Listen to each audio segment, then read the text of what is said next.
Hi, this is Brian Peebles in Michigan, and I've been listening for over a year. And when I started listening, I was trying to figure out if starting a PI business was the right next move for me. And the podcast has been instrumental in moving forward with that decision. I appreciate that Matt always seems to ask his guest the exact question that I'm thinking. You know, for a veteran investigator and business owner, Matt has a great ability to think like those of us that are just starting out and ask the questions that we would want to ask. So thanks a lot, Matt. Keep it up. The Campbell Group offers best-in-the-industry pricing, service, and coverage for private investigators. With more than 25 years of experience in the industry and over 3,000 PIs insured nationally, the Campbell team has the expertise to make sure you have the coverage you need. Submit an application and receive a quote within 24 hours. Let us know on your application that you're an Investigator's Toolbox member, and you'll receive $50 off your annual premium. Do you enjoy our podcast and the guests we bring you? Since 2019, Matt and his team have done their very best to give you amazing shows each week. If you feel like our show has helped you to be a better investigator, or maybe even inspired you to become an investigator, please let us know. We're looking for testimonials. Drop Matt an email with a recorded 20 to 30 seconds of you talking about this podcast. You can also email him something verbal about the website. His email is matthews@satellitepi.com. And if you really feel blessed for having this content, consider supporting Matt and our show by joining Investigator's Toolbox. You really have to see version 2.0. And at just 49 cents a day, it's a no-brainer. Now let's jump in to this week's episode. Welcome to this week's episode of PI Perspectives. Today we welcome the dynamic duo of Terri and Adam Dornfield. They run Investigreat, an investigation company in New York that specializes in metro area surveillance. This is a great episode to get some tips and tricks and hear some funny stories. So let's dive right in. Please welcome Terri and Adam Dornfield and your host, private investigator Matt Spaier. And welcome to PI Perspectives. This is Matt Spaier, your host. I want to welcome everyone to the program. This week, I'm really excited to welcome a husband and wife duo, somebody I've been watching lurking online in the shadows and just watching all the great content they put out. Adam and Terri Dornfield, I want to welcome you to the program. How are you? Good. Thank you. We're good. How are you? I'm good. Investigreat is the name of your business. You guys are in New York and in Connecticut, apparently, also. And, you talk a lot in your blogs about surveillance. So I wanted to have you guys on today to talk about what that's like in a metro area, because there's always an additional challenge, and maybe give some tips and pointers on that. So I just want to let folks know that are watching on the video, Adam is not a cowboy and he doesn't have COVID, but we're hopefully we're protecting his face because it's always a concern when you do surveillance, having content with your name and image out there. So we want to try and respect that. So and it's a lot easier for me to go undercover than it is for him. So yeah. So even like the whole husband-wife duo, I was talking to somebody recently about doing like surveillance work, especially on matrimonials, when you're inserting yourself into a situation that's maybe at a restaurant. The idea, if you can do a male-female team running, it really gives you such an advantage for those like not thinking that you could actually working together. What has been your guys' experience with that? Well, we actually had one that worked out really well because of that. We had a woman reach out to us and said that her husband, who worked down in New York, might have been cheating on her. So he went down there several days a week out of each week. And she noticed an unusual bill come in on the credit card for a really fancy French restaurant. So that was a great trip because we got treated to that French restaurant. And we went in as a couple right after they did. We saw them arrive. We watched from outside and we followed them in, and we just basically sat ourselves at a table as close to them as they would let us, and watched the entire thing. We'd take turns going off to the bathroom, taking pictures, back and forth. And then it worked out really well because nobody expected us to be private investigators. So we're just Yeah. like top down having a nice meal in a nice restaurant, and they just did their thing, and we got everything on video. And Sure. then we followed them back out. Like we left a few minutes before they did because we saw them ask for the check. Right.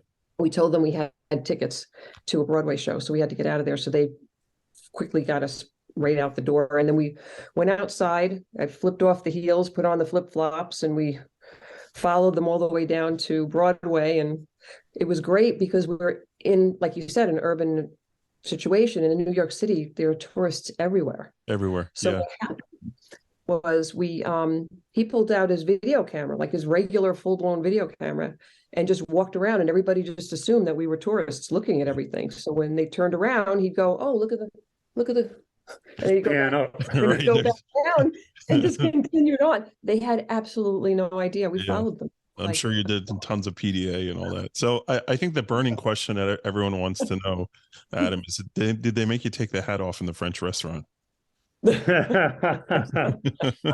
Yeah, in those years, I didn't have this hat. It was an acquisition. This is His off-duty hat. It's his this is off-duty. fine. Yeah, I got this for my birthday. It was a birthday gift. Indiana Jones is dining at our restaurant. That's fantastic. Absolutely. That's It's what's called a Montana style hat, just for you're aware. So we There you call it go. his off-duty hat. He gets to wear it when he's not Yeah, doing surveillance. I don't do surveillance, like, believe me. And I certainly don't wear the shirt. Yeah, that would be a tip off too. Like, big T-shirt. I am watching you. You know, like, Exactly. would not be good. There's a good tip. Don't wear your company uniform when you're doing surveillance. Yeah, exactly. Right. So some of the challenges, you talked about New York City, and it's always a challenge, especially if you're solo, right? So when you have a client that wants to hire you, obviously budget is always an issue, right? Mhm. And they want to get what they're trying to get a result, but they're trying to pay as little as possible for it, right? They got budgetary reasons, right? Especially when you start talking about domestics and things like that. And one of the challenges is doing an operation like that in New York City and being a solo, because folks hop in subways, they hop on buses, they maybe go get a car, and do you have a car? Do you not have a car? Or you're not parked in the same garage that they're parked at? Like there are a lot of variables that can really, really make things difficult for the operation. What has been your experience in that? Well, I mean, we try to do it, in a cost-effective way. And I'll start out trying to do it, just solo for budgetary reasons. But if I really find that it's necessary to bring in a second person, bring in her, then I'll talk to them and I'll say, in reality, if you want this job done properly, we're going to have to do it this way. There's going to be boom, boom, boom. I may have to be the driver of a car. She may have to jump out. We may have to be in a restaurant. I may have to film over her shoulder. Right. Things like that. It just makes more sense. And when you're selling that, right, when you're having that initial consultation, what they fail to realize, if they try and do it the cheap way and it doesn't work, it's going to be much more expensive when you have to do it a second time. And your budget constraints, what you thought you're going to end up spending on those things, you're going to end up spending more, right? So it's better to do it properly the first time. And it really is, a special animal doing surveillance work in a metro situation. Like, you have to have two people. They're just too many. Right. In Manhattan for sure. But in Queens and Brooklyn, it can go either way. Can go either way. On the area that you're in. Yeah, I had something running this past week where we had one guy going and he caught the target and then lost the target because traffic lights and whatever. And he was like, we need another person for this operation, and we just ran it again yesterday with a second person, and we hit a home run with it. It's just like, should have done it that way the first time, but they didn't want to. And sometimes pay for it, sometimes it takes a little convincing to people, because they're doing this for the first time. They're not experts. They don't know. You try to convince them. Right. And when they see that the right way to do it, after, for instance, a little bit of a failure, let's say, then they see that you're going to need that second person, and it's going to work out really good. Yeah. So you're more committed. Let's talk about one of the other challenges here is the managed expectations, especially when you're talking about, working for the everyday public, the matrimonial type stuff or whatever, when there's not an attorney involved, like an attorney gets it. Sometimes you get them, sometimes you don't, it's like you have to do it again. Right. But, dealing and managing those expectations of John Q public is definitely a challenge that you have to deal with. Tell me a little bit about your experiences with that. Well, yeah, that is one of the major challenges, to get them to understand, to manage, to explain to them up front. In fact, just yesterday, I got a call from somebody, and he said that he needed some surveillance done. And I said, all right, well, you're going to need, probably 16 to 20 hours. In his mind, he thought that he could do it in 2 hours. Yeah. They always think that. It's just not the 2 hours happen. when something's going to happen. Don't be there anytime. It's not going to happen. Just be there the 2 hours that I need you there. Right. Exactly. So we went back and forth, and I said, trust me, I've been doing this a long time, and I know what the courts want. So it's gonna have to be more than 2 hours. So finally we went back and forth for a little bit by text. And finally, I told him to go to his attorney, okay, and say, consult an attorney, all right, and then come back to me. Because the attorney will tell him what's needed for court. Right. What's needed for evidence. Your 2 hours, it's just not, I totally get it as far as you want to save money. I want to save money too. It's the reality of things. But, if you're going to do it, you got to do it right. Yeah. And to me, like, I really don't do this kind of work. It's few and far between. But it does come across my plate every now and then. And, those are real conversations. It's like, be prepared to spend money. And if you don't have a budget of at least X amount of dollars, like this is not your solution, because and by the way, after you spend X amount of dollars, you might not get what you want to get, and you better be prepared for that, because and that's a big reason for the contract too, because that lays down what the deal is, what the relationship is going to be, so that way there's no arguments. Yeah, I'm sure there was trial and error with your contract over the years, right? Yes, absolutely. Reworked a few times. It's a work in progress. You know what I'm saying? It's been amended several times over the years, for different reasons. But yeah, it's a work in progress. Yeah, I mean, to me, another tip I would give is, retainer, right? Get money up front. You absolutely 100%. If you're living in this world, you're doing this type of work, there's no line of credit. You need to be paid up front, and they need to understand that you're probably going to burn through that retainer. You're going to need more. So get a credit card on file, have other ways to make sure that you're getting paid, because when the music stops, you want to have a chair, and you don't want to get burned. It definitely happen. Yeah. A lot of times what we'll do is we'll take half down, and then at the midway point, get the other half. If somebody's really like leery to go the whole distance in the beginning, we try to get everything up front, but when they don't, we'll work with them. We'll say, okay, half up front, and at the midway point, we need the other half before we're going to continue. Yeah, and definitely don't give your final product. do not turn over your final product without final payments. Yeah. That's something that you learn very early on when running a PI business, especially in New York City. Yeah. What's been your experience with technology? I mean, Adam, you said you've been doing this for a while. So what have you seen over the years change, and what really got you excited to say, like, wow, I'm so glad we can do this now?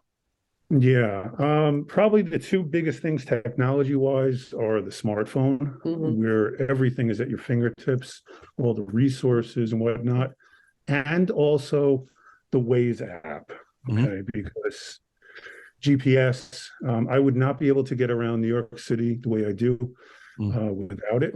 and also because it tells you where the red light cameras and speed cameras are. Oh, sure. So when you're following somebody in New York City, you want to know that. Otherwise, that chase is Can I eat this late? You don't like it at the end of the day. Absolutely. And the smartphones are great because you can be literally, everybody videotapes everything. Wow. So they see, we've played it off so many times where we're literally on a subway right across from the person at one case. And I was pretending we were watching a video. I said, oh, look, our son just sent us this. Look, watch. And I'm like literally videotaping the two of them making out right across from us in the subway. And it was perfect because they just thought we were watching a video of who knows what. And they could care less. It's amazing. Really. Yeah. Or a lot of the times I'll walk by pretending I'm talking on the phone, but I'll be videotaping at that moment. So he's aiming this way with it. I'm aiming, right, to get them in the camera. Yeah. Right. And it just seeing the technology improve too. Like, they used to have the cameras on the glasses and you have this big bulky, like, hey, look, here comes Stevie Wonder. It's like, oh, exactly. Yeah. It's not going to happen that way, right? Ray Charles doesn't say, I'm watching you. Well, I still have a lot of those cameras. Some are better for distance, some are better for night. Yes. I have my little key fob one. That was going to be my next point, right? To me, like the innovative thing, the one hot item that I think was a complete game changer is the key fob. Being able to have the key fob camera, putting it on the table, and then taking it one step further and having it Bluetooth to your phone, right? So now you're actually real time. The images that you're getting. You're getting what you need, and you're not having some kooky angle like, oh, I got the money shot of the ceiling. Like who cares? Well, and also, with the smartphone, it's very much expected and normal for you to take out a cell phone.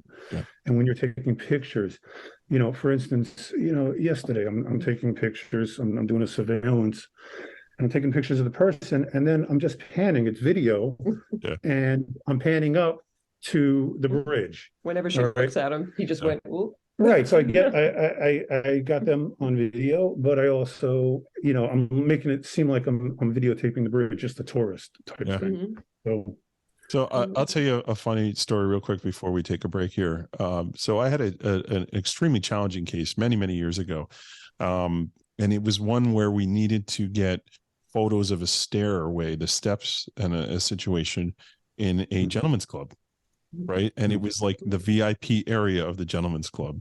And this was a gentleman's club that Matt would not catch himself dead in because where it was located, and I would stick out like a sore thumb. It was not for me to be there. And it was obvious. And in those situations, cameras are not accepted. Your phones are not accepted to be out. Like that's a big no-no. Like you can't do that. Right. I'm told that you're not supposed to do that, right? So what was my solution? How did I figure this out? Well, I had somebody working for me who happened to be female and who happened to have friends and whatever that and it was not uncommon for her and her friends to go hang out at places like that.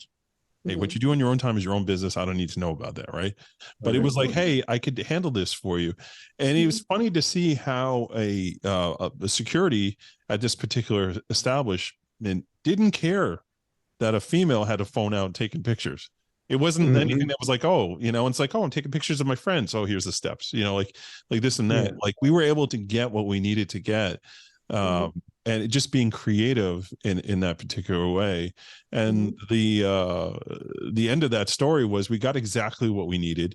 The attorney knew what they were looking at, and they went and had their discovery and inspection, which they changed the steps, by the way, before the discovery inspection. So when we got there, it was like that opened a whole nother can of worms. And they won their case, and the insurance paid, and that particular establishment went out of business. So to anybody who went to that establishment, sorry. You have a lot of pissed off guys there. You took away the entertainment. They're out of business. Go spend your dollar bills elsewhere. So yeah, interesting story. And that's the beautiful part about what we do. You just never know, and like problem solving like that can be challenging. And I had this great employee, and to be clear, I was like, I'm not asking you to go and do this. I'm not putting you in that situation. If you want to volunteer to go do this, it's a challenge for you. And this particular person was a problem solver, and it was a challenge for her. So she's like, yeah, let's do it. I'll give a shot for it. And it was cool. It worked out. That's a tremendous asset in this business. People that can, because, I can tell you all these tips and tricks and all this, but it always changes a little bit, depending upon your case, depending on the situation. You may have different weather or different lighting or different traffic or whatever. So you've got to amend, you got to change and fit your environment, fit the situation. I had another quick story here before we take a break. I'm interviewing you, but I'm telling you all my stories. This is great. So it was an issue with the steps again. This time it was a nightclub, a little more PG ready, but they needed a light meter, right? So I had a light meter that I had on my foot, and the wire was going all the way up my leg, and the actual unit was in my shirt pocket, right? So I got there early. I got there at like 9:30, and I got what I needed. Hung out and spent like an hour there and got my light readings and got everything I needed. And it was a home run for the case, right? So as I'm leaving at like 10:30, or 10:30, probably 10:30, 11, I'm leaving. I'm getting out of there. They have a metal detector set up. So had I gotten there a little bit later, I would have had some explaining to do as I went through the metal detector, and all this equipment I had on me with bells and whistles were going off. So I was like, that's God's grace. Thank you so much. I didn't have to deal with that. It was funny. So we're going to take a quick break, and then when we come back, I want to delve more into like tips and tricks, and we'll hear some of your war stories, because apparently I'm talking a little too much over here. That's no problem. So everybody sit tight, and we'll be right back. Have you heard about the 2023 SCISS Conference next week? You're not going to want to miss this event in Augusta, Georgia. March 13th and 14th, the conference will feature practical topics, outstanding speakers, a happy hour networking session, and more. There are 16 CEUs available for Georgia and 20 CEUs available for South Carolina. Topics include practical aspects of defensive shooting, justifiable use of force with a taser, fire investigations, courtroom deposition testimony, how to navigate open records request, human trafficking, recognition and reporting, and so much more. Learn all about it at cga-solutions.com. Check out the PI Institute of Education at piinstitute.com. Since 1989, Kelly Riddle has been teaching on subjects such as surveillance, nursing home investigations, insurance fraud, domestic investigations, hidden assets, and accident scene investigations. The PI Institute of Education is a featured learning partner in the investigatorstoolbox.com. So check out the free content on the site, then visit the Institute for more great savings on additional classes. I want to talk to everybody today about ScopeNow.com. ScopeNow has been a big-time sponsor of this program for quite some time, and I just love their service. I've been using them since the beginning. I'm one of their beta customers, and it's been so awesome to see them grow into the business that they are today, and just how they just keep reinventing themselves and pushing themselves to get more and more information. What it comes down to is ScopeNow is a tool that you definitely need to use if you do social media investigations, any internet research, and really spending less time digging around and looking for information. I think is one of the best points of how ScopeNow can help you. Their AI platform, their analytics are amazing. You really get an idea of what you need. You're reducing the time, you're reducing the manpower that you're spending on doing this research, because they're essentially doing it for you, and they're doing it correctly, which is most important. One of the new things that they're actually offering is this flagging system where you can flag behaviors and really highlight and look out for fraud. If you're doing a lot of fraud research, this is a fantastic tool, and you can set up alerts. So you have particular people that you're looking at, you can actually set up alerts to get notifications when the criteria that you set up is actually is flagged and goes off. It's really, really amazing. And their relationship and association analytics are top notch, really cutting edge and really, really cool. When they brought that out on version 3, it was a game changer. I mean, really being able to see how people interact together and having that relationship, analysis is really, really something that's cool. One of the other things about being involved with ScopeNow is their ability to offer webinars. Their team is cutting edge on putting together and getting out really, really great content. If you're a member of ScopeNow, if you know who they are, you've seen them around on LinkedIn, you'll know that they're constantly doing webinars on these new websites that are coming out, and they're really staying on top of it. And don't forget, any reports that you generate, you can actually white label those reports and put your own logos on and really make them look professional, which could equate to more billing for you as well. So check them out today. It's www.scopenow.com. They're a great company. They should be one of the tools in your toolbox, along with whatever kind of search engines you do. You need to make sure that ScopeNow is a part of that suite. ScopeNow.com. Are you an investigative professional with an international problem you can't solve? Conflict International has the knowledge and relationships to jump in for you. We compensate investigators for referring cases to our office. Contact us today for details. Conflict International uses insight, intelligence, investigation, risk management, and strategic solutions to solve problems troubling individuals and companies of all kinds, anywhere around the world. Whether you're planning to hire a person to a position of trust, carry out due diligence on a company, trace hidden assets, or require skilled boots on the ground, Conflict International investigators can seamlessly pursue a case across borders, offering a truly global solution. Find out about our extensive range of services at conflictinternational.com. Conflict International, global reach, international knowledge. And welcome back to PI Perspectives. This is Matt Spaier, your host. Today we're here with the Investigreat team, Adam and Terri Dornfield. Welcome back to the program. Thank you. Thank you. Okay, so we were talking war stories. We were talking about tips and tricks and the do's and don'ts and making sure you get your retainers and sign contracts and expectations and all this other stuff. So how long have you guys been in the business? How long have you actually been working as a team together? Well, my experience goes back 30 years, actually a little bit more. I started out as an adjuster. So I was handling claims basically at a desk for third-party administrators. Eventually that became me going outside to investigate the cases, tow trips, car accidents, things like that. I enjoyed that part of the business rather than sitting at a desk inside. Right. And we would farm out our surveillance to other guys at the time. And then I figured, you know what? Maybe it's time that I start doing. I like that. You saw the bills of what they were paying, right?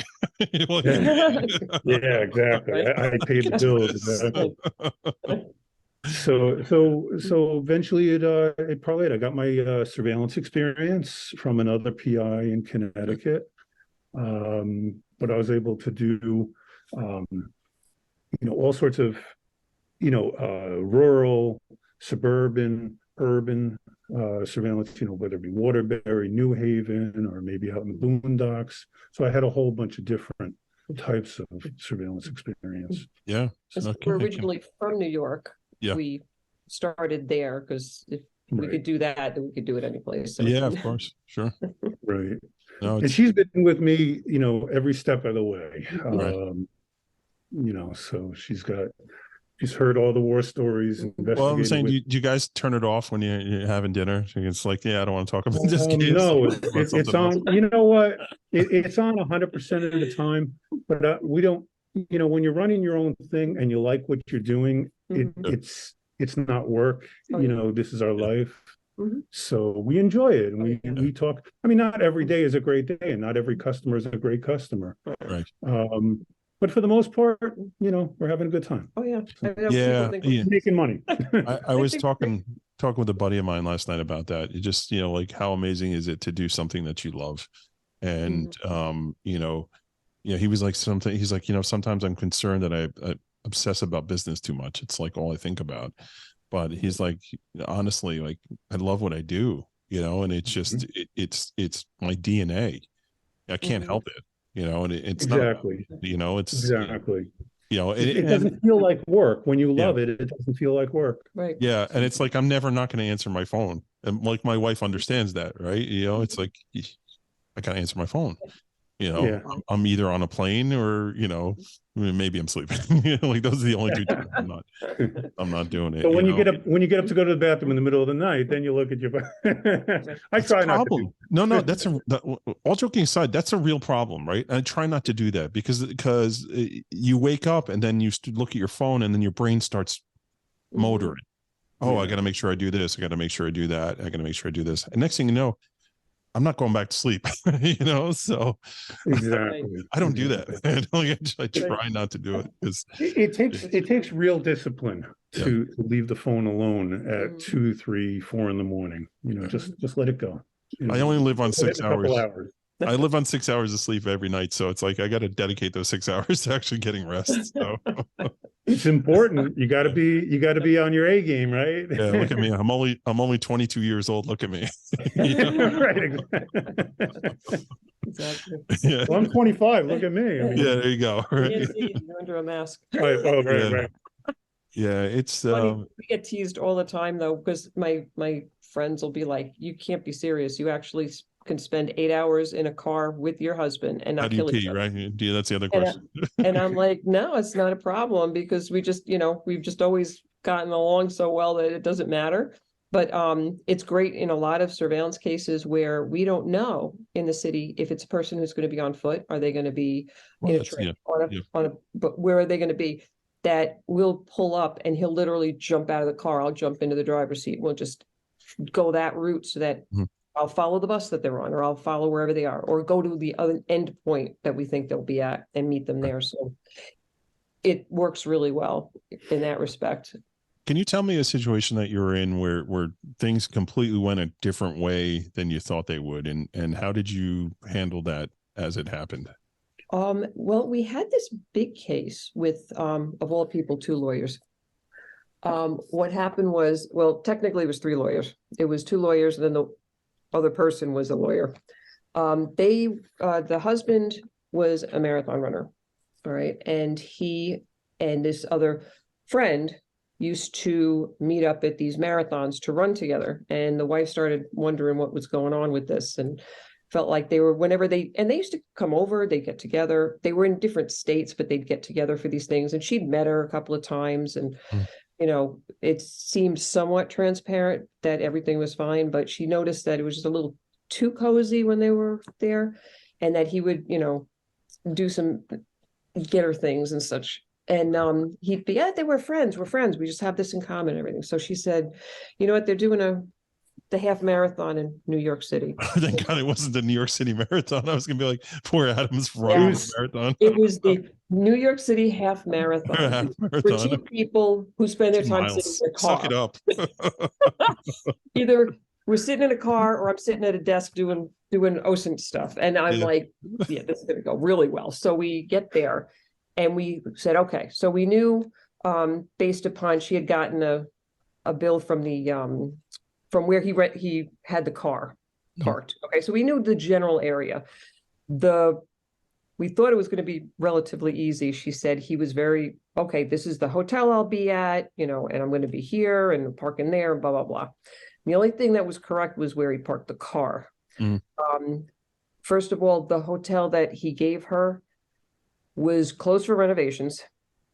So that kind of threw us. Now we're in New York City right before a half marathon and have no idea where this man is staying. Wow. So we started out I literally hopped on my phone and called all the hotels in the vicinity until I finally hit the one when I said, hey, I'm trying to reach my friend so-and-so. What room is he in? And one finally came through and went, oh yeah, he's in room 205. And I'm like, oh, perfect. He goes, you want to ring through? I said, sure. As soon as he did, I hung up. Right.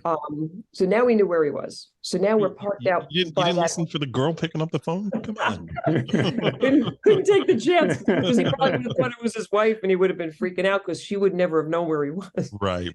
So we park out in front of now we think, okay, now we know where he is. So we're parked by his hotel and we're waiting. And all of a sudden, the 2 of them come around the corner. So I pretend to be walking up right behind him. I've got my camera on. He's right by the door in the car watching. And I followed them. They held the door for me. They were very nice. I walked right in after them. I went over to the bar while they headed over to check in or whatever they were doing. So now we're like, okay, this is where they are. Right. It's where he left his things. Now he and she leave and go to her hotel. Now I'm like, what's going on? Yeah, that's smart. So now we have to go down like 4 blocks watching them. They're holding hands, they're being all cutesy, Right. and we're right behind them, literally like walking down the street like this, like watching them. And every time they turned around, we'd be arm in arm, like, like we're walking in the same direction. Right. So we head to that one. Now we've got a problem. We don't know which hotel they're going to be in. So he's in one, I'm at the other. We know that the half marathon, they'd have to leave there by like 5:30 to get to the starting point. So we break for a little bit, come back at 4 a.m., 4:30. I'm at that one, he's at the other one, and we're both waiting to see which one anybody comes out of. They both come out of the one I'm in front of, which we got some great TikTok footage that morning because there was this drunk girl who fell out of a car right before they came out, which was hilarious. Right. But anyway, so we're watching, and the two of them come out, and they start warming up. And I'm going, oh my God. So I text him, I'm like, they're at this one. Both of them are here. He goes, okay, I'm on my way. He wasn't quite quick enough. There I was trying to follow these two while they were going for a run before the half marathon. So now I'm wheezing my way down the road, trying to keep up with these two that are half my age running. Right. And I'm like, I'm texting him. I'm calling into the phone. I'm like, get over here. I'm gonna die. And I just was going as far as I could till he drove up, and he's laughing his ass off, looking at me, and I'm just like, look like death. And I'm just like, just shut up and give me water and get me in the car. Right. And then we went off and we said, all right, this isn't going to work. We're going to go to the half marathon and wait for them. Well, there were 25,000 people at that half marathon. Yeah. At least. And so we're back and forth with the wife, who was trying to keep track. She had a counter thing on her phone that she had me download the app to say when he finished. So I knew roughly when he finished. And she had us laughing because she's like, yeah, I've got both of them on here, and she's beating him. She's ahead of him, and I'm like, okay. So they finally finished, but now everybody has one of those stupid tinfoil things on, and they're walking around. Right. I'm like, this is getting crazy. So finally I called the wife and I went, okay, this is what I want you to do. I said, the kids are all excited that he's in this half marathon, right? She goes, yeah. I go, tell him to take a picture of himself in New York City wearing his medal so you can show it to them. Yeah. So we did. And then we saw exactly where he was, right in the corner of Central Park, went to that spot, found him and her, and then followed them the whole rest of the time. That's great, man. That's really, really great way to think of things, and that's how you got to be successful. Sometimes you got to think outside of the box. Mm-hmm. Adam, I want to go back to something you said earlier when we first started talking. You were talking about, I know what a judge wants to see. Mm-hmm. When you were talking about surveillance, can you go a little more into detail on that? What are some key points when you're doing this type of work that you should look out that would be like, quote unquote, the home run for what you're trying to prove? Yeah. I mean, in that situation, basically what they're going to want to see, he wanted to prove that somebody was living at a certain location. And like I said before, he only wanted to pay 2 hours. And I said, no, it's not going to be enough. Just me getting video of him going in there once is not going to be enough, because he's going to say, oh, well, I was just in there once, or I was just visiting a friend. I don't really live there. But if you can see patterns, if you can get patterns on tape, then that's what the court wants to see. They want to see he's gone in there a couple times in the morning. He comes back to that location a couple times at night. We're a 4-hour minimum for the day. Right. So it's going to involve 16, 20 hours to get what they need to get. It's not going to be 2 hours. Right. So, yeah. And that's important. You're reminding me of a conversation I had with an investigator I know out in California who had this domestic that he worked on for probably 15 years. Oh, So wow. it was one of those, hey, I'm going to pay you alimony until you're living with somebody. And if you're living with somebody, I don't have to pay you alimony anymore. And this guy was like super wealthy and had a lot of cash, right? Yeah, so every year he would hire this investigator to do due diligence for a certain amount of time, do whatever, just to check out and make sure that this woman wasn't living with anybody. Yeah. And I think it was 15 years total, and on the 15th year, he finally got her. Right. Like it was hands down, like he wrapped it up. There was no question she was living with a man. Right. And he said the client called up and said, this is a really happy and depressing day for me at the same time. He's like, what are you talking about? Well, he's like, well, I'm happy I don't have to pay the alimony anymore. But he's like, I'm sad I'm never going to use your services anymore because I really like you. They become friends after they become friends, right? He's like, I have mixed emotions about this. So, and that story always stuck with me. I thought it was hilarious. You never know. But this guy understood budget. Yeah. He was willing to make that investment. I don't know if it was yearly or every 6 months or whatever, to go and just like make sure. And sooner, like I know they're doing it, I just haven't caught them yet. Sooner or later, right, I'm gonna get her. Right. You know what? I've had some wealthy clients over the years, but I haven't had one in that category yet. I'm hoping for it though. That way maybe I can work those and then retire. You know what I mean? You can buy the matching gun and whip to go along with that. There we go. No whip for you. There you go, Andy. And some chaps, and maybe a horse.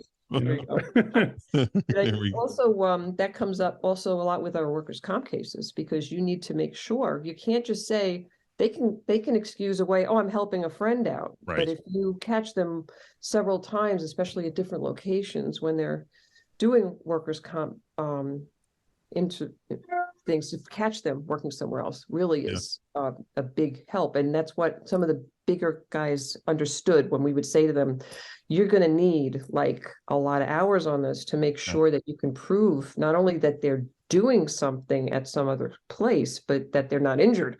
Because like we've had this one fella who claimed he had a back and shoulder injury, and we basically followed him to a picnic, and he was the one who picked up the whole freaking picnic bench by himself. Right.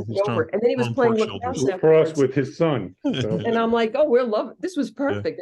We're literally sitting on a park bench, as couple eating a sandwich, watching this whole thing go on in front of us, and it was great. But we also had to follow him to different locations where he was working off the books to make sure. How was his cradling skills?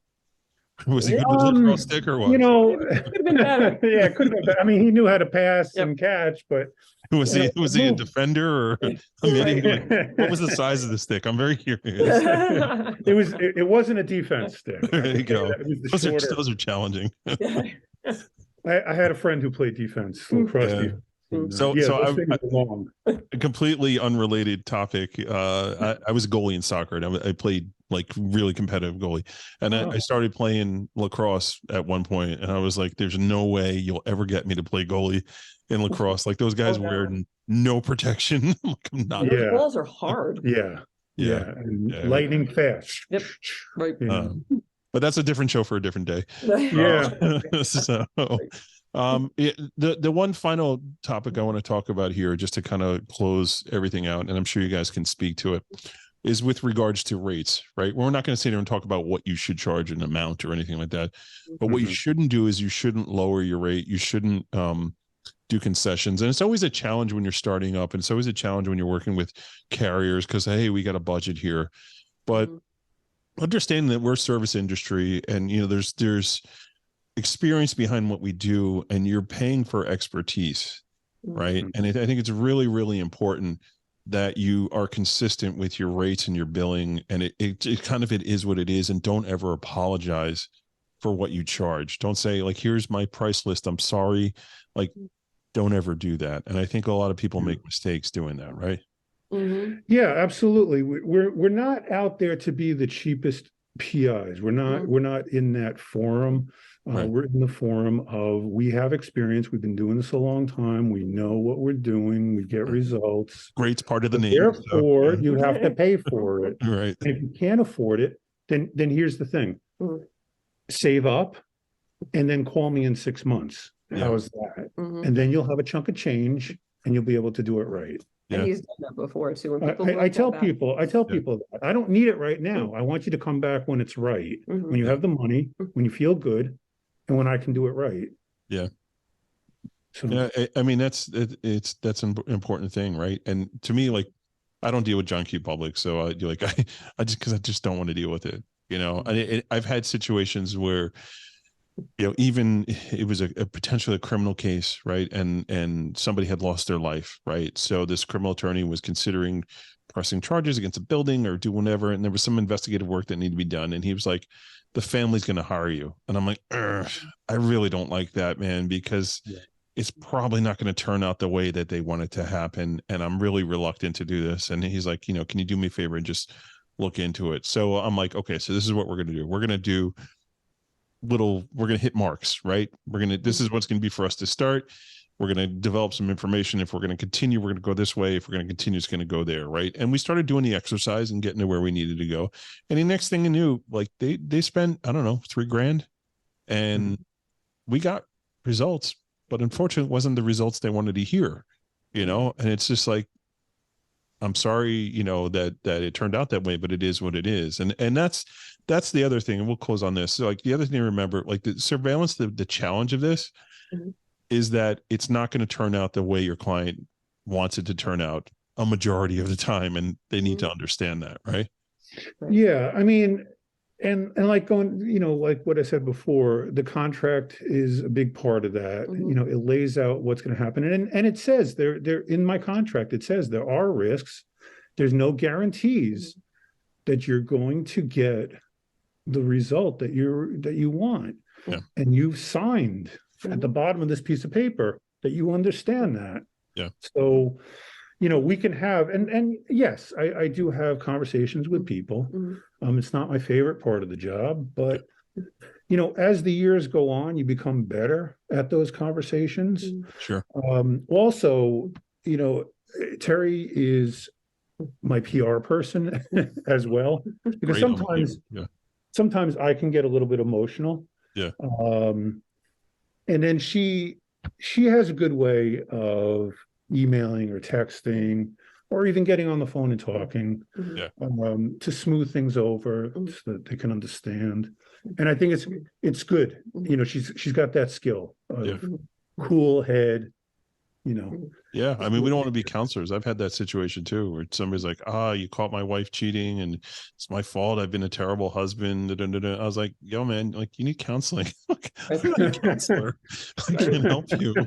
You know, like, I'm just delivering the news here. I'm not going to talk you off a ledge. Like, you really need professional help, and I'm not. Yeah. And a lot of, you know, what we do, you know, does border on, you know, a little bit of counseling and, you know, you got to be that way. I mean, to a point. You don't want to get, you know, sucked into their world either too much emotionally. Drama. It's you know, easy to happen. They need a friend. They need a counselor. They need a, you know, shoulder to cry on. I can do it to a point and be sympathetic, but then I have to also pull myself back and say, listen, you know, I'm just a professional help. It's in your retainer. You can't cry on my shoulder. Can't cry. Right, exactly. Maybe I should. That's you know, extra. it's a work in progress. So maybe I should don't cry on my shoulder. It's $100 for a box of tissues. There you go. But it's got your logo on it, so it's all good. Right. Exactly. Always marketing. Well, you know, it's interesting when you said before about other things as far as like with price is concerned. We try to tell people too. A lot of it depends on how much information they can give us to start with. That's true. Yeah, because that's huge. And I try to tell everybody, you want to cut this price. I can't do that. I can't cut the hours if you're not giving me any information. If you're saying that you have no idea where they go or what they do or where they start from, I can't help you until I know that myself. And that could take 10, 20, 30 hours sometimes. And also with, I tell them, I said, look for patterns. watch, what do they do on Tuesdays? Do they do the same thing on Tuesdays? Like you don't know where they go or whatever, then that's a starting point. Where do they, one person even they've been dating this guy for like 6 months. She wasn't even sure where he lived. I'm like, how can they be dating somebody for well, he has a roommate, so he always came to my place. I'm like, well, where does he work? At the French restaurant. It's just me. Yeah. He's like, well, where does he work? He's in the city. I'm like, where? We in the city. Like, all right. So finally we got to the point where we're like, okay, tell me next time you guys go on a date and we'll follow him home because we don't know what else to do to try to start this case for you. But it's true. Whatever information they can give us and patterns and, it's going to help them with the price. Yeah. But without those things, they've got to expect to have to pay more because we have to find them out first. Yeah. I mean, that's a whole I tell people that all the time as well, if you want to, oh, that's expensive. Okay, well then give me more, do more homework on your own. Yeah. Give me more information so that way you can lower the amount of hours and I can just go in there and get the money shot. Yeah, set you up for the win so you only have to spend 2 hours out there like they want to pay for. Exactly. Exactly. I mean, we both win. I win, they win, so it's that's good stuff. Well, the tag team duo here. Thank you so much. Investigreat is the company. We'll have you guys contact info in the show notes. I want to thank the both of you actually for coming on and just chatting and being willing to discuss what you do and how you do it, and giving back to the industry on folks that are interested in doing more of this type of work. So. Well, thank you guys. Thank you. Absolutely. Thank you for inviting us. Yeah, thanks for coming on, and we'll have you guys back on. We'll do a whole, pre-investigation surveillance show because I think that's a whole show in itself to Sounds good. talk about that stuff. I see Terry's like chomping at the bit already. I can talk to you about. Well, OSINT's my thing. I love that stuff. Yeah. So, thank you guys for being a part of this. Thank you everyone for checking out the show, and we'll see you guys next time on the next show. Thank you. All right. Thank you. So thanks for checking out this episode. It really was a fun one. We'll have the Investigreat team back to talk about pre-surveillance work soon. We want to thank our sponsors, Campbell Group, Conflict International, PI Institute of Education, and ScopeNow for sponsoring this show. Matt will be at the SCISS Conference next week in Augusta, Georgia, so make sure you say hello if you're there. Also, don't forget about investigatorstoolbox.com, where you can save $50 by just typing in version 2.0 25% when you join. If you have a question or a comment about the show, email Matt at matthews@satellitepi.com. You can also find him on LinkedIn, Instagram, and Facebook. We want your feedback to bring you the best show as possible, and we'll be back next week with a new show, so make sure you tune in and stay safe out there.